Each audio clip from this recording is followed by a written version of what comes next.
Assalamualaikum warahmatullahi wabarakatuh. Pada yang terhormat Bapak Dr. Rafiq Zulkarnain MPD selaku dosen pengampu mata kuliah Metodologi Penelitian Pendidikan Matematika. Di sini kami dari kelompok 1 kelas 5D akan memaparkan hasil diskusi kelompok kami mengenai analisis jurnal dari ragam penelitian kualitatif.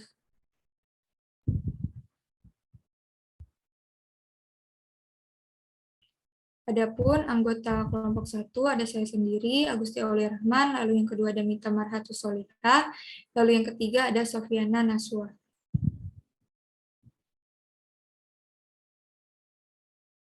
Baik, untuk yang pertama ada fenomenologi. Di sini analisis jurnalnya memakai jurnal analisis dengan judul Analisis Kemampuan Komunikasi dan Pemecahan Masalah Matematis Siswa SMP pada materi segi 4 dan segi 3. Penulisnya yaitu Puri Nur Aisyah, Anik Yuliani, Eis Eti Rohaiti dari Pendidikan Matematika IKIP Siliwangi Bandung. Nah, permasalahan dari jurnal ini yaitu peneliti mendapati bahwa proses pembelajaran matematika di kelas cenderung pada pencapaian target materi kurikulum, lebih mementingkan pada penghafalan konsep, bukan pemahaman. Kegiatan pembelajaran matematika di kelas kurang menekankan pada aspek kemampuan siswa dalam menemukan konsep-konsep dan struktur matematika berdasarkan pengalaman sendiri. Berdasarkan pemaparan di atas, tujuan dalam penelitian ini adalah untuk menganalisis kemampuan komunikasi dan kemampuan pemecahan masalah matematis siswa SMP pada materi segi 4 dan segi 3.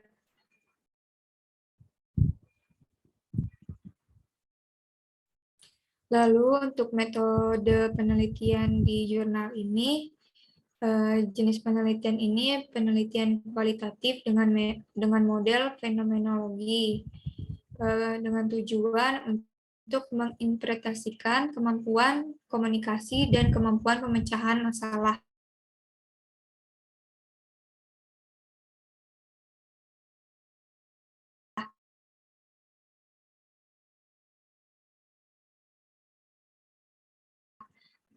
Siswa untuk kemampuan pemecahan masalah dan ada 24 siswa untuk kemampuan komunikasi. Waktu pelaksanaan penelitian ini pada semester 1 tahun ajaran 2017-2018 pada materi segi 4 dan segi 3. Untuk teknik pengambilan datanya sendiri, penelitian ini dilakukan dengan menggunakan tes dalam bentuk soal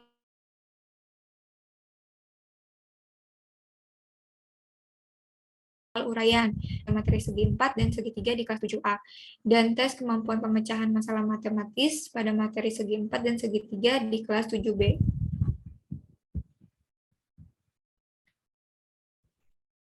Lalu untuk proses analisis data, untuk tahapan-tahapan analisis data dalam kemampuan komunikasi, itu yang pertama, datanya itu berupa skor prestasi belajar dengan skala 0 sampai 100, lalu diubah menjadi data interval. Kriteria skor kemampuan komunikasi matematis siswa bisa dilihat pada tabel pertama. Pada tabel pertama, di sini ada rentang skor tes kemampuan komunikasi lebih besar dari sama dengan 72,82 untuk kategori kemampuan komunikasi tingkat tinggi. Untuk kemampuan komunikasi tingkat sedang itu berada di 50,10 kurang dari X kurang dari 72,82. Lalu untuk kemampuan komunikasi yang rendahnya itu kurang dari sama dengan 50,10. Lalu untuk data yang diperoleh dihitung dari nilai rata-ratanya, kemudian diinterpretasi ke dalam kriteria-kriteria yang telah ditetapkan dan ditentukan. Untuk kelas 7B, skor yang diperoleh mempresentasikan skor kemampuan pemecahan masalah. Nah, diperolehnya itu dari rata-rata presentasi tiap tahapan sama dengan jumlah presentasi skor tahapan per butir dibagi banyaknya skor per butir. Selanjutnya, rata-rata presentasi setiap tahapan penyelesaian tes kemampuan pemecahan masalah akan dikualifikasikan menjadi 4 kategori, yaitu tinggi, sedang, rendah, dan sangat rendah, berdasarkan pedoman penelitian dari Suharmi Arikunto pada tahun 2003 yang diadaptasi oleh Purnamasari pada tahun 2015 pada tabel 2 berikut. Nah, di sini ada tabel dari hasil kualifikasi hasil rata-rata persentase tiap tahapan kemampuan pemecahan masalah. Dengan tinggi kualifikasi tinggi ini lebih dari 75%, sedang itu dari 50% hingga 75%, rendah itu 25% hingga 50%, sangat rendah itu kurang dari 25%. Yaitu keterangan rata-rata persentase tiap tahapan.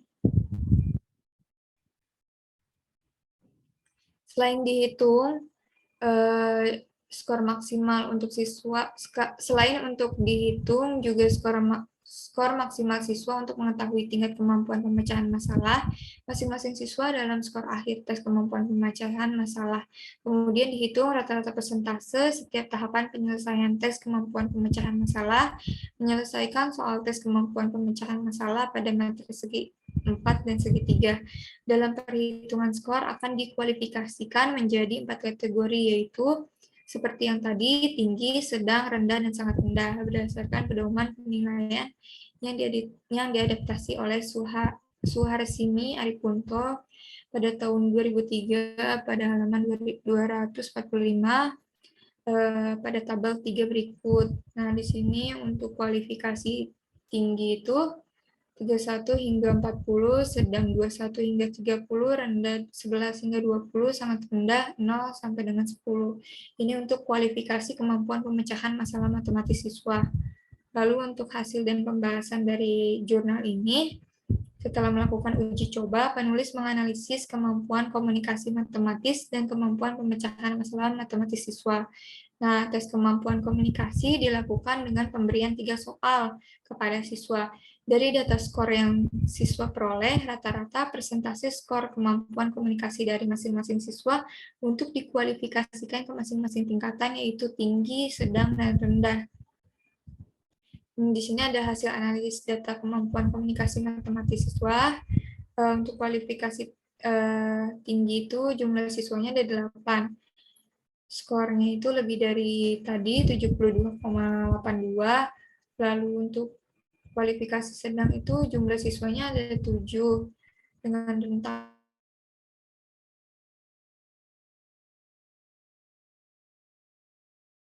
itu 50,10. Rendah itu jumlah siswanya ada 9 kurang dari atau sama dengan 50,10. Nah, dari data di atas selanjutnya akan dihitung persentase dari masing-masing skor siswa dapat dilihat pada tabel 5.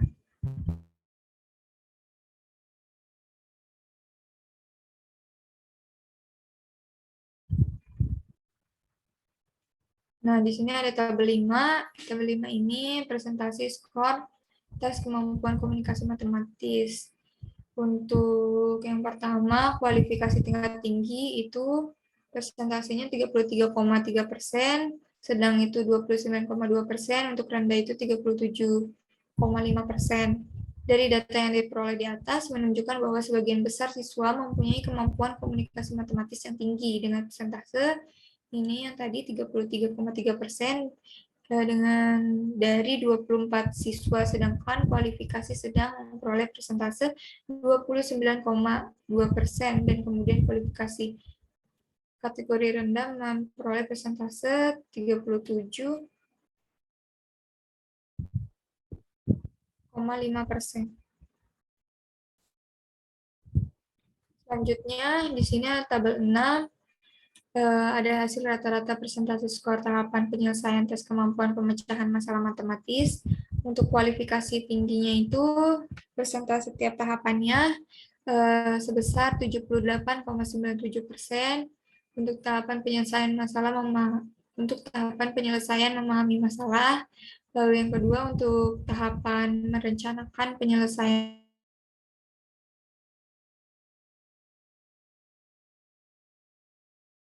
itu menyelesaikan masalah itu 51,38%, kualifikasinya sedang. Untuk tahapan pengecekan kembali 46%,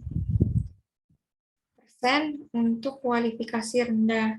Nah, dari hasil di atas tersebut, menunjukkan bahwa sebagian besar siswa memiliki kemampuan yang tinggi dalam memahami masalah dapat dilihat dengan persentase 78,97% dari 25 siswa. Sedangkan sebagian siswa belum mampu ke tahapan selanjutnya, yaitu merencanakan penyelesaian. Dapat dilihat pada tabel merencanakan penyelesaian tergolong rendah dengan persentase 42,40%.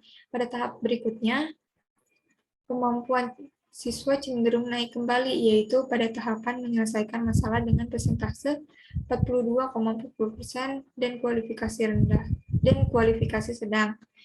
Hanya dalam tahap terakhir, siswa berada pada kualifikasi rendah dengan persentase 46%.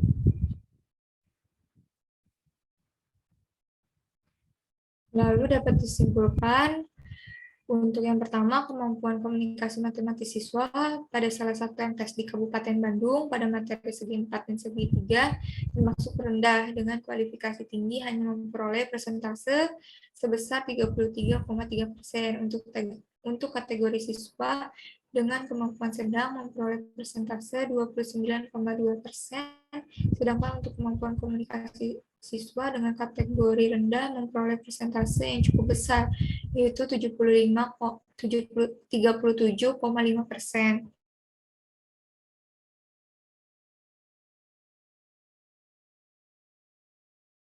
Lalu, Bandung, pada materi segi 4 dan segi 3 termasuk sudah cukup baik dengan kualifikasi siswa yang berkemampuan tinggi memperoleh persentase sebesar 44%, sedangkan untuk siswa yang berkemampuan sedang memperoleh persentase sebesar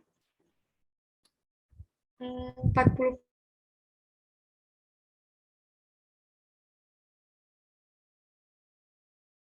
4% terhadap kemampuan pemecahan masalah hanya mendapat sebesar 16%. Dengan demikian dapat dikatakan kemampuan pemecahan masalah pada siswa SMP tersebut sudah cukup baik.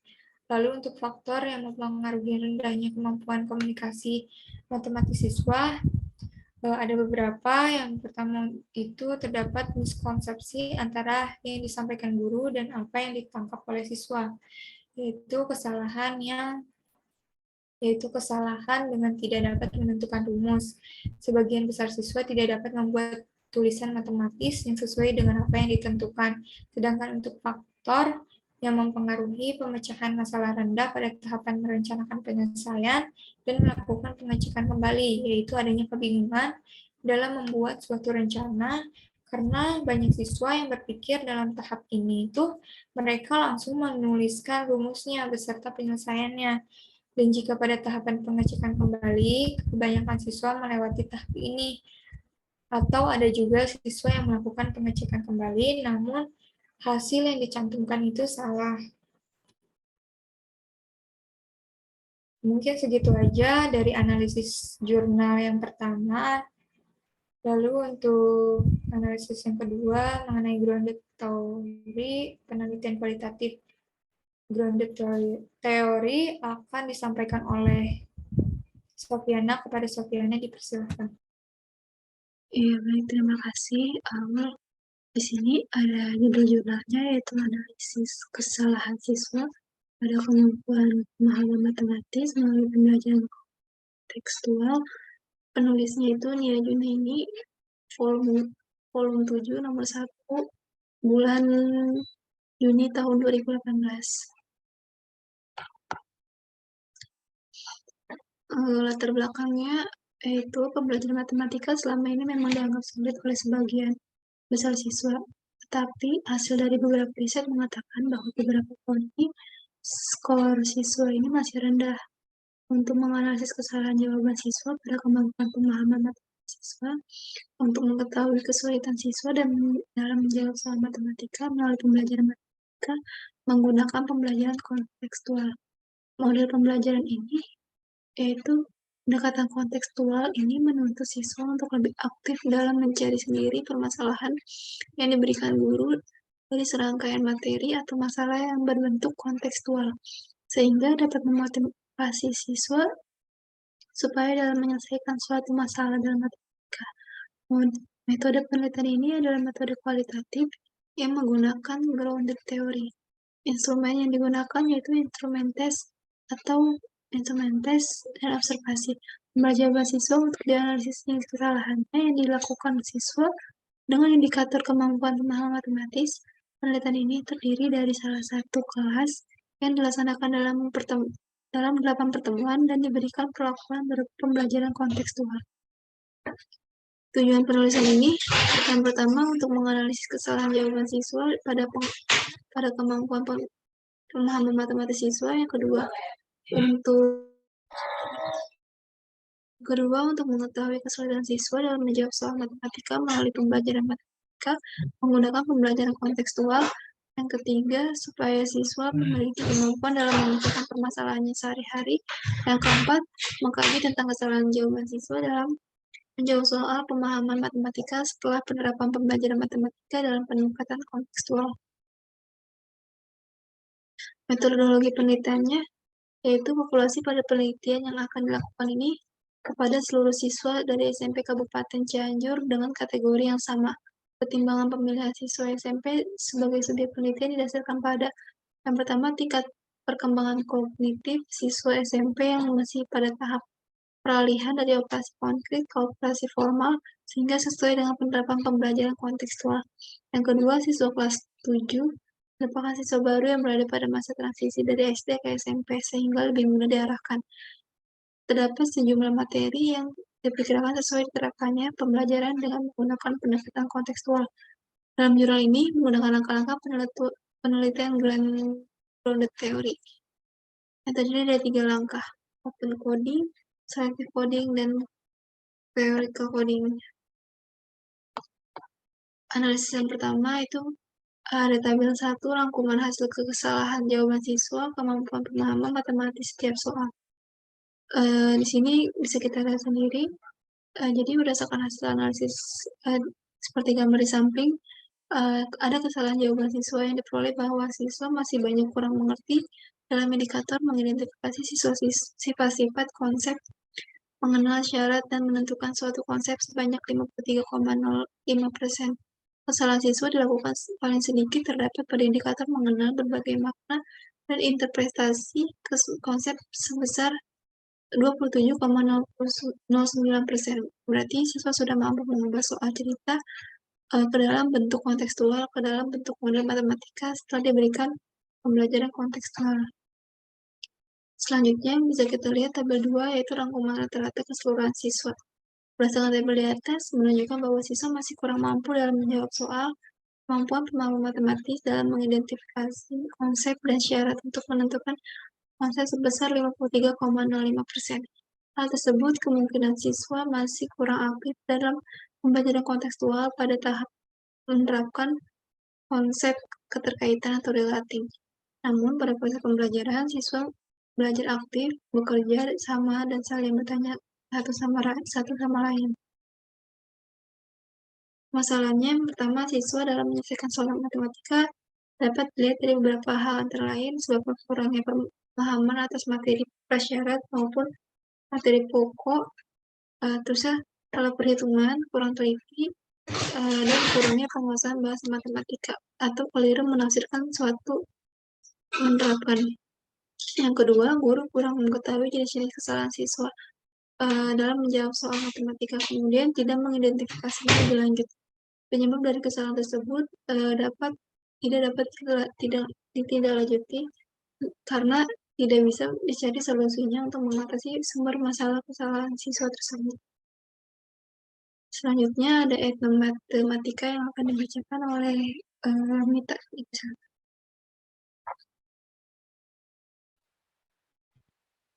Baik, terima kasih. Selanjutnya ada etnomatematika.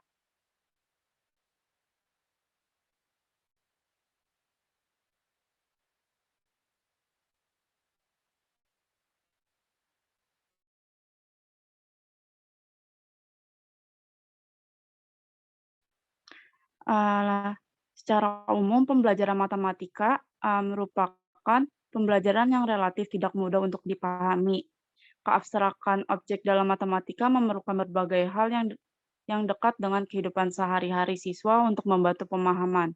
Salah satu alternatif pembelajaran pembelajaran yang menarik dan menyenangkan adalah pembelajaran matematika berbasis budaya. Pembelajaran berbasis budaya memberikan ruang kepada siswa untuk memberikan pemaksaan secara kontekstual berdasarkan pengalaman siswa sebagai bagian dari suatu masyarakat budaya.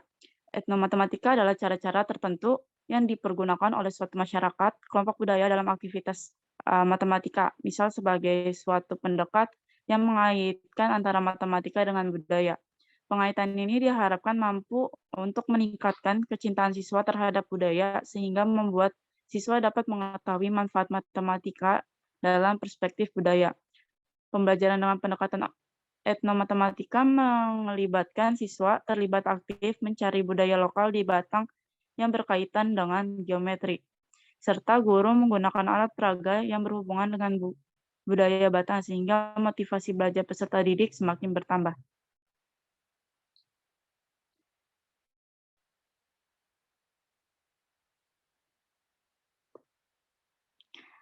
Teknik pengumpulan data yang digunakan dalam penelitian ini adalah tes.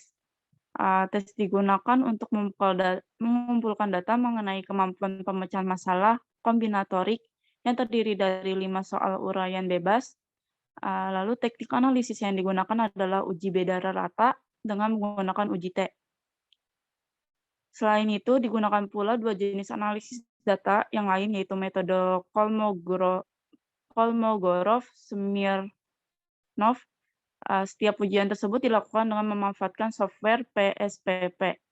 Uji komparasi dilakukan dengan memberikan tes pemecahan masalah kombinatorik kepada 2 kelompok populasi, yaitu mahasiswa yang perkuliahannya menggunakan pendekatan etnomatematika dan pendekatan pembelajaran langsung.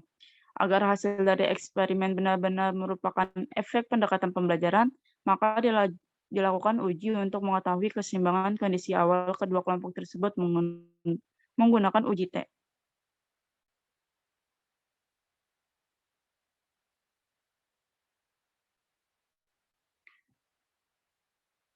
Kesimpulannya, berdasarkan hasil analisis data, diperoleh informasi bahwa perkuliahan dengan pendekatan etnomatematika menghasilkan kemampuan pemecahan masalah yang lebih baik daripada pendekatan pembelajaran langsung.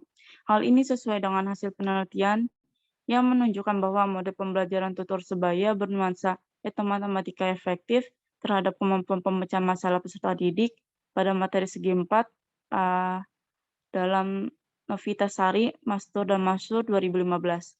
Berdasarkan hasil penelitian, ternyata perubahan mode pembelajaran yang digunakan tetap memberikan hasil yang sama, yaitu pendekatan pembelajaran etnomatematika berpengaruh positif terhadap kemampuan pemecahan masalah.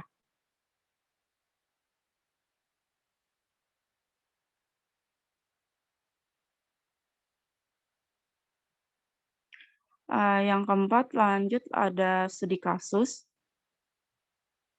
Dengan judul jurnal yaitu studi kasus, analisis kesalahan siswa dalam menyelesaikan soal cerita matematika, materi sistem persamaan linier 3 variabel di SMA Negeri 1 Cermek, dengan penulis Heni Baskorowati.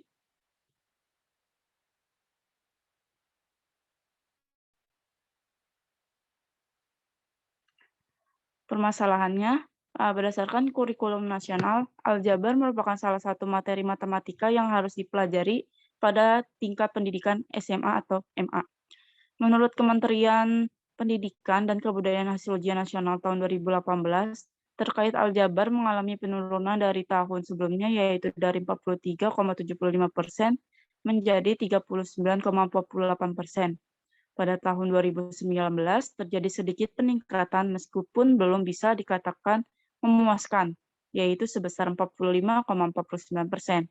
Salah satu materi aljabar di SMA yang berkaitan erat dengan permasalahan sehari-hari adalah sistem persamaan linier 3 variabel atau SPLTV.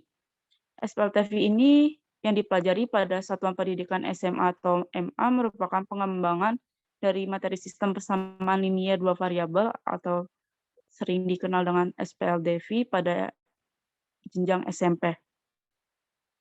Hasil wawancara dengan salah satu guru matematika di SMA N1 Cermek menunjukkan bahwa Sebagian besar siswa di kelas 10, 11, dan 12 masih mengalami kesulitan apabila dihadapkan dengan soal cerita.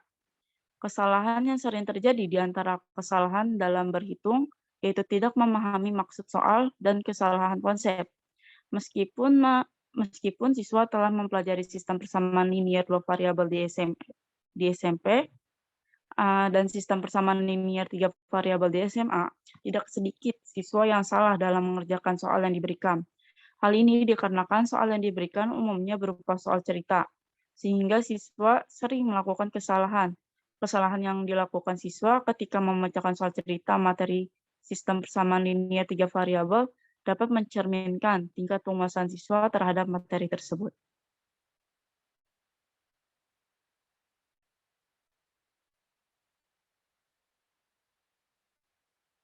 Teknik pengumpulan datanya. Penelitian ini menggunakan metode tes tulis dan wawancara untuk mengumpulkan data. Tes tulis dilaksanakan oleh siswa yang telah memperoleh materi SPLTV di sekolah. Peneliti memilih sumber data kelas 11, IPA 4, SMA N1 Cermek. Dari 36 siswa, dipilih 3 dari hasil tes tulis yang dilakukan dengan teknik purposive sampling. Purposive sampling adalah teknik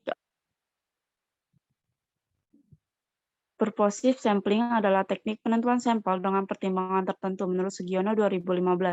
Dalam data yang didapat berupa kesalahan-kesalahan siswa dalam penyelesaian tes tulis soal cerita SPLTV. Analisis data yang digunakan dalam penelitian ini adalah prosedur analisis data kualitatif. Miles dan Huberman dalam Sugiono 2015 mengemukakan bahwa aktivitas dalam analisis data kualitatif dilakukan secara interaktif dan berlangsung terus-menerus sampai tuntas. Data yang dikumpulkan selanjutnya dianalisis dengan prosedur reduksi data, penyajian data, serta menarik kesimpulan.